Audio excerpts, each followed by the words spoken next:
So we're going to recreate this beat here.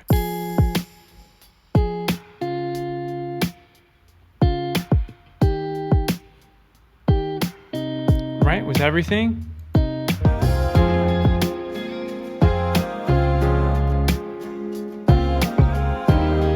I like to always start with a drum machine designer. So if we go up to track, new software instrument, we can load up a drum machine designer on the left here, all the way at the bottom, drum machine designer. This is going to pop open this sampler window. It's going to pop open the library, and it's going to pop open now on this track, we have a folder. At this point, you basically need just to decide where you're going to get your sounds from. Are they going to come from Logic in the library here with all the free stuff? Like there's all these free drum kits. These are electronic drum kits, and then there's real drum kits you can use. Or are you going to get it from the right side over here where we have our files, you know, where you can navigate to sounds, you can go wherever, or you open up Splice here and you drag in sounds from Splice. So that's the first step, decide where you're going to get your sounds from. And the second step is, what sounds do we need? You need a kick, that would be A. B would be a snare. Those are the two most important elements in a pop beat. Let's get on to step 3 now, where it's actually go pick the sounds and then make the beat, which is kind of what we want to do, right? I'm kind of going to go about it in the way of mixing things together so you get an idea of using the free Logic stuff and like pack sounds as well. But you can also just load in like straight electronic kits in the drum machine designer. For example, like quickly, if you want to do like open up like an 808, you know, you want that trap feel, you just double click 808 flex, and then you have the drum set here, all the elements in that drum set. Then you can open up your step sequencer and just program a beat in.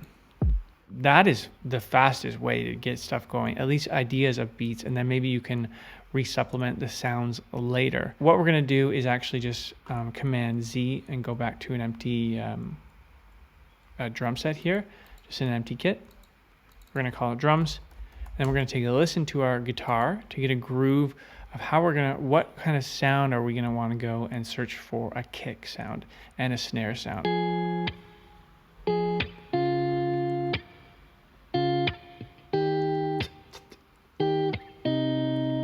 Personally, I want like a softer, softer kick, and then more of a rim shot, lighter snare. I don't really want a fat snare. The workflow for me is I do Command Tab to go open Chrome, and then I have Splice in the browser. I just find this interface a lot easier.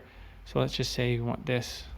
We'd search for kick there, and now we have all these kicks. And I just go through them like that. You can actually see the sound wave, right? You can see this kick is longer than this kick. You can see this kick here has a transient that this kick doesn't have. I would go here to download, and then I can go back to Logic, and then I can open up Splice, and then it's right here. Here it is right here. So now how do we get this sound in? Click, and we're going to drag it on top of our drums and put it into the drum machine designer. Now it just auto opens this up, and then we have our kick here. Rename it kick, and I'm going to just put it at the top.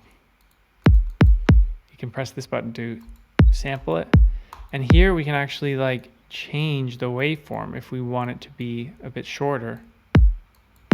We can do that. Q sampler detail, and then you have pitch, so you can go down and pitch if you want.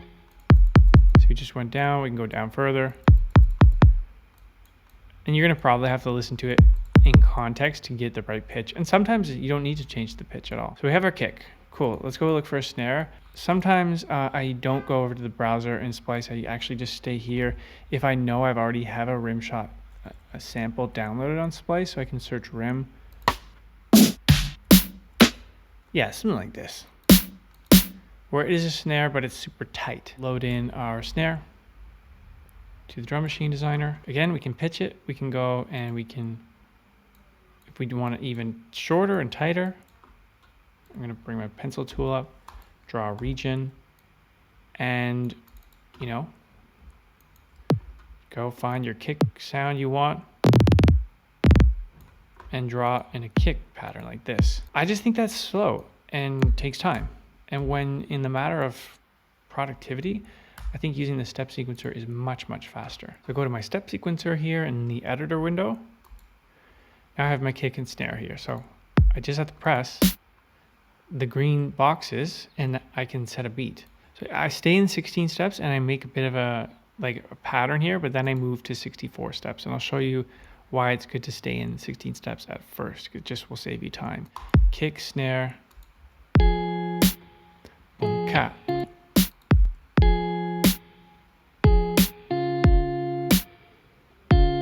Then I move to 64 steps, and now you can see everything has been duplicated 64 steps.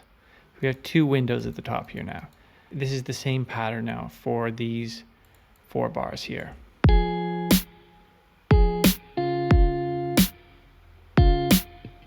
it's going in the second window now, coming through here, and I'll come back to the first one again. And then I like to pepper in different kicks to make the a bit more exciting. Kick, snare, kick right here could be cool. Yeah, kick, you know, set, chat, maybe there, chat, boom, boom, maybe 2. 2 probably is too much.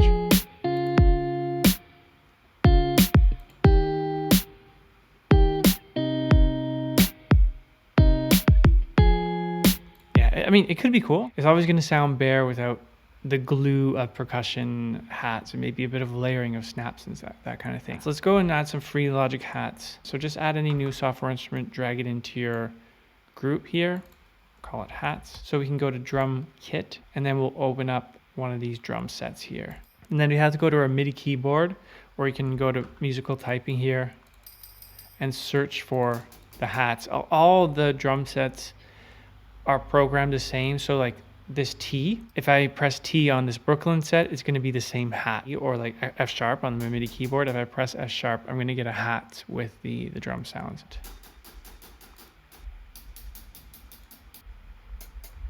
That can be cool.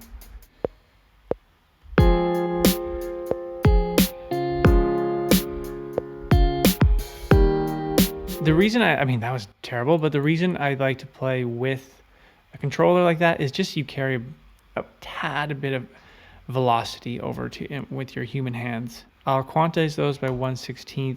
I can switch drum set. Maybe I'll find a different one. Maybe I'll have to load in a sample. That already sounds better, the Neo Soul. Okay, let's say at this time we don't like the kick. What we can do is a couple things. We can open up the DMD here, where we have all our pads. We can load in a new kick, and we just replace this kick. Let's say we want this one. Replace it, and now it's done.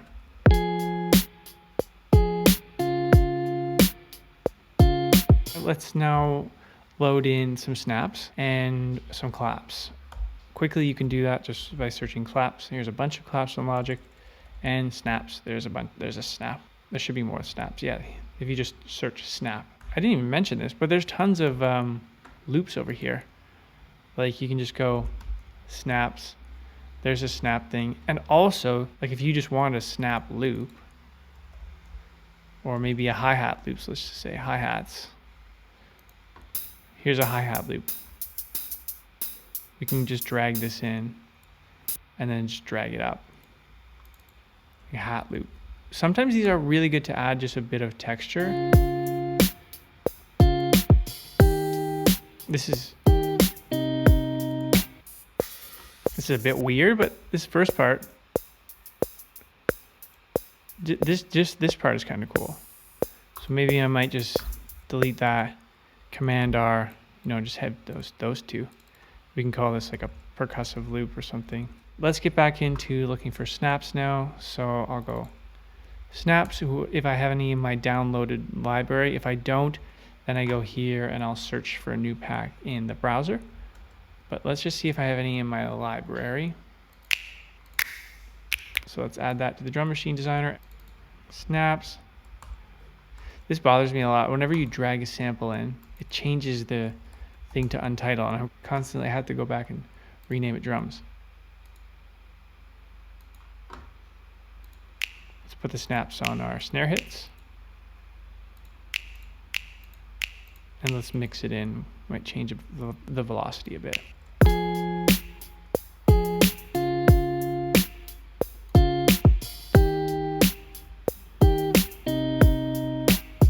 I'm just going to mute the percussive loop for now, and we'll get into that a bit later. Let's try lowering the pitch of the kick down a bit. We did already.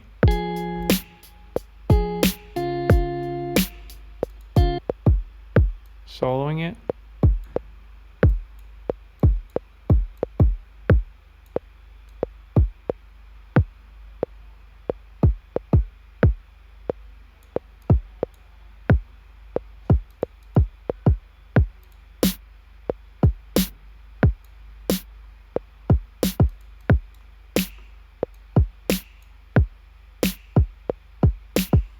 Don't need the metronome anymore.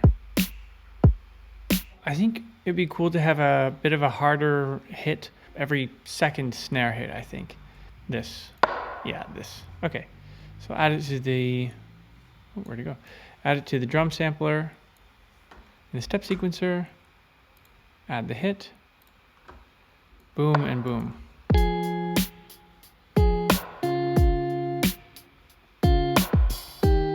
What I'm going to do now is look if there's any percussive elements. Like look for loops, and they can even stretch them a bit. Sometimes that adds actually like distortion because of the artifacts, sorry. Like sometimes this stuff is actually cool. Like these weird loops that have all sorts of sounds. So let's just stretch this into place.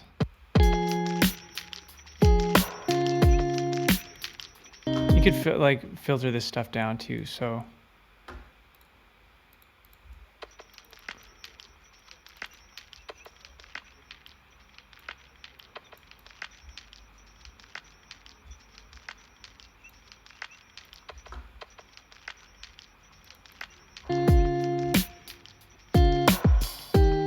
Maybe. It's a bit much, isn't it? There's tons of these kind of shaker loops though. You can just add, you can go in here and add. The same thing with the Apple loops. It's the same kind of thing. You just go and stretch this by holding Option down. Stretch it into place. Let's get rid of that other one. So there's a shaker loop.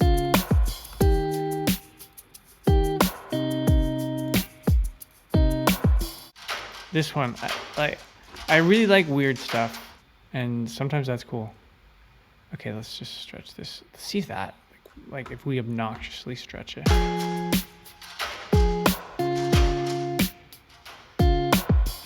Like that kind of, it's kind of cool actually. If we just filter that too.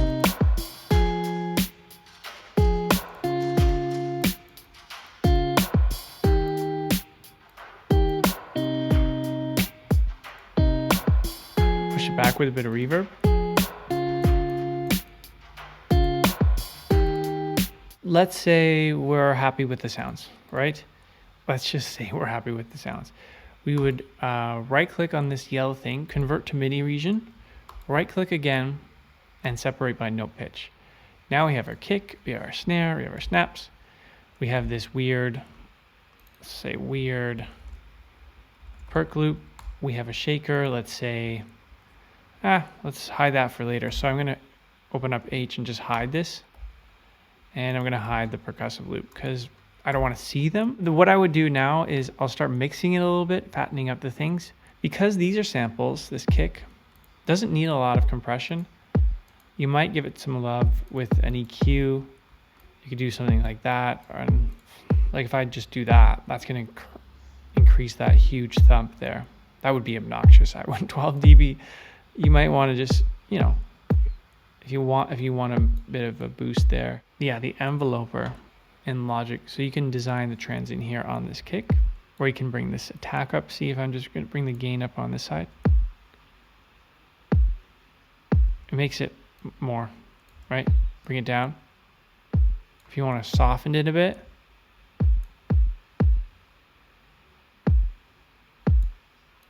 Snare, I will add a bit of reverb to a snare, and I will EQ it. I usually take out some of that like unnecessary low end here. This frequency here, this is I think called the boxy frequency. So if you wanted all that like more of that boxiness, you can take that out. Or sorry, if you didn't want that boxiness, take that out. If you wanted it to sound more beefy, you can do a shape like that. And then if you want that high end, you could take it away. I kind of like the way the snare sounds. The idea is like when you find samples that you shouldn't have to change them that much. Maybe a small EQ of like filtering things, but that's the idea of samples. You like the sound and then you just go and use it. You don't really do much. Maybe you'll add reverb and delay and that kind of stuff. Let's add a drum bus I have. It's a short reverb. It's the Valhalla Smooth Room. If I add a lot, here's what it sounds like. You can tail that back.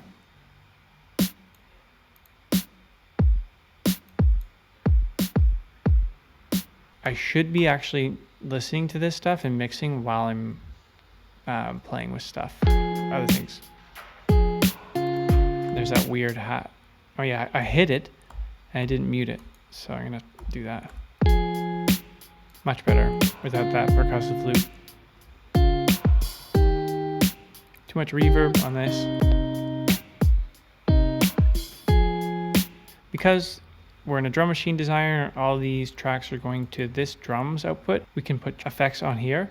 So we could EQ this more if we want to EQ the entire shape of the drum set. And then I will add a compressor, a Pro C, or you can add a Logic compressor. And I'll compress this with a preset, just going to drums, bus, a bit of control. That's the one I like. And then I compress at around -3. And then I really like adding the Sound Toys decapitator on this under this E button. And then I bump up the drive to taste. See, this is a bit obnoxious, but that's with it, that's without it. I think it just adds so much. Cool, so that's the beat.